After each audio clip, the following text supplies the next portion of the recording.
दोस्तों, एक सिंपल सवाल। आज के किसान यूरिया खरीदने जाते हैं, उन्हें मिलता है वो 5 रुपए 40 पैसे पर किलो पे।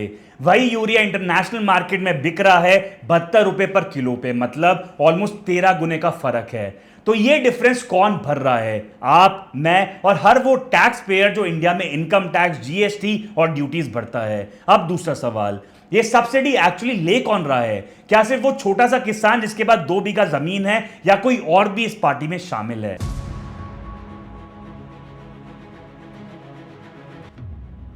आज हम जानेंगे सरकार के वेस्टफुल सब्सिडीज के एक्सपेंडिचर के बारे में, यानी फर्टिलाइजर, इलेक्ट्रिसिटी और एनर्जी प्राइसेस सब्सिडीज के बारे में, कि कैसे इनका फायदा जिनको चाहिए होता है उनको नहीं मिलता, बल्कि जिनको नहीं चाहिए होता वो सारा लुत्फ उठा लेते हैं। यूरिया का प्राइस इंडिया में डेकेड से 5 रुपए 40 पैसे पर किलो पे फ्रोजन है। सोच के देखो, एक चीज का प्राइस लिटरली डेकेड से नहीं बदला। जब दुनिया बदल गई, इन्फ्लेशन आया, रुपया गिरा, ग्लोबल सप्लाई चेन्स हिल गई, तब भी ये प्राइस वही रहा। क्यों? क्योंकि कोई भी गवर्नमेंट ये प्राइस बढ़ाने की हिम्मत नहीं करती, क्योंकि इसकी वजह से वोट जाने का डर है।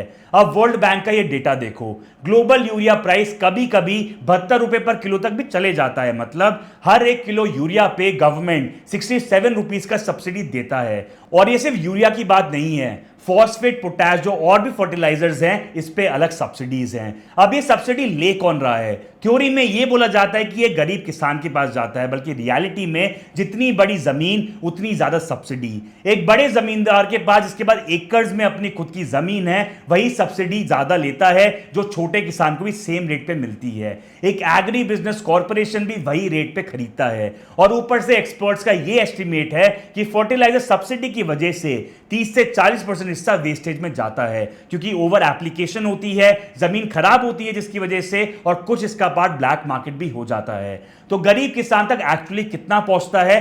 बहुत ही ज्यादा कम। अब फर्टिलाइजर से निकलते हैं और देखते हैं पेट्रोल और बिजली का हाल। पेट्रोलियम प्राइसेस के साथ तो इंडिया का बहुत ही पुराना रिश्ता है, जो कि बहुत ज्यादा कॉम्प्लिकेटेड है। जब ग्लोबल क्रूड सस्ता होता है तब गवर्नमेंट एक्साइज ड्यूटी बढ़ा देती है, क्योंकि उन्हें ज्यादा रेवेन्यू चाहिए होता है। जब क्रूड महंगा होता है तब प्राइसेस उतनी तेजी से नहीं गिरते जितनी तेजी से गिरने चाहिए, क्योंकि पब्लिक गुस्सा हो जाएगी। तो कंज्यूमर्स को कभी फुल सिग्नल नहीं मिलता कि एनर्जी एक्चुअली कितनी महंगी है। और बिजली, स्टेट गवर्नमेंट्स ने एक के बाद एक फ्री बिजली का वादा करके इलेक्शंस तो जीत लिए। किसी ने 200 यूनिट फ्री दिए, किसी ने 300 यूनिट फ्री दिए। दिल्ली के अंदर हम 200 यूनिट तक, जो लोग दिल्ली के अंदर 200 यूनिट तक खपत करते हैं, उनको अपने बिजली के बिल देने की जरूरत नहीं पड़ेगी। सुनने में कितना ज्यादा अच्छा लगता है, लेकिन स्टेट इलेक्ट्रिसिटी बोर्ड्स अब बैंकरप्ट हो रहे हैं। इन्वेस्टमेंट रुक गई है, इंफ्रास्ट्रक्चर टूट रहा है, पावर कट्स वापस आ गए हैं, क्योंकि जब रेवेन्यू ही नहीं आएगा तो वायर्स कैसी बदली जाएंगी, प्लांट्स कैसे लगाए जाएंगे और स्टाफ कैसे मिलेगा नया। और सबसे इंपॉर्टेंट, प्राइवेट कंपनीज इन्वेस्ट क्यों ही करेंगी एनर्जी सेक्टर में, जब उन्हें पता है कि गवर्नमेंट कभी भी प्राइस कैप ठोक देगी, मतलब एक लेवल के ऊपर प्राइस बढ़ाने नहीं देगी। इसीलिए इंडिया इंपोर्ट डिपेंडेंट है, पेट्रोलियम में, फर्टिलाइजर में, और यही हमारा बैलेंस ऑफ पेमेंट का सबसे बड़ा दर्द है। अब मैं वो बोलना चाहता हूं जो शायद से सुनने में थोड़ा अनकंफर्टेबल लग सकता है। ये सब्सिडीज गरीब के लिए नहीं है, स्ट्रक्चरली नहीं हो सकती। सोचो लॉजिकली, एक गरीब मजदूर जो साइकिल पे चलता है या फिर पैदल चलता है, उसको पेट्रोल सब्सिडी से क्या लेना देना? एक अमीर घर में 3 एसीज हैं, 2 गाड़ियां हैं, बड़ा घर है, वो बिजली सब्सिडाइज रेट पे ज्यादा कंज्यूम करता है। एक बड़ा जमींदार या फिर कोई एग्री बिजनेस, वो फर्टिलाइजर ज्यादा खरीदता है। तो मैथमेटिकली जितना ज्यादा कंज्यूम करोगे उतनी ज्यादा सब्सिडी मिलती है। और कौन ज्यादा कंज्यूम करता है? जो ज्यादा अफोर्ड कर सकता है। इकोनॉमिस्ट का रफली एस्टीमेट ये कहता है कि एनर्जी सब्सिडीज का 60 से 70% अपर और मिडिल क्लास के पास जाता है। हम टैक्स पेयर्स का पैसा लेकर, जो पार्टली गरीब भी देता है इनडायरेक्ट टैक्सेस से, वो अमीर लोगों के एनर्जी बिल सब्सिडाइज कर रहा है। कोई सोची समझी साजिश नहीं है ये सिर्फ एक ब्रोकन आउटडेटेड सिस्टम है जो अपनी इनर्शिया से चल रहा है। लेकिन दोस्तों, रिजल्ट नहीं बदला, क्योंकि इनइक्वालिटी अभी भी बढ़ रही है। और ऊपर से जो पैसे इन सब्सिडीज में जाता है वो स्कूल्स में नहीं जाता, हॉस्पिटल्स में नहीं जाता, रोड्स में नहीं जाता। इंडिया की टोटल एनर्जी सब्सिडी का बिल एस्टिमेटेड है कि वो 250 से 300 बिलियन डॉलर्स के आसपास है। ये आरबीआई के टोटल फॉरेन रिजर्व्स का लगभग 40% है। जरा सोचो, अगर ये पैसा एजुकेशन और हेल्थ पे लग जाता तो आज इंडिया कहां होता। तो मैं सीधा कहता हूं, इन सब चीजों का प्राइसेस मार्केट पर छोड़ दो। पेट्रोल, डीजल, यूरिया, बिजली सब मार्केट डिटरमिन्ड होने चाहिए। ये सुन के बहुत लोग ऐसे रिएक्ट करेंगे कि यार ये तो एंटी गरीब सोच है, लेकिन रुको, पूरी बात सुनने से पहले कोई भी डिसीजन मत लो।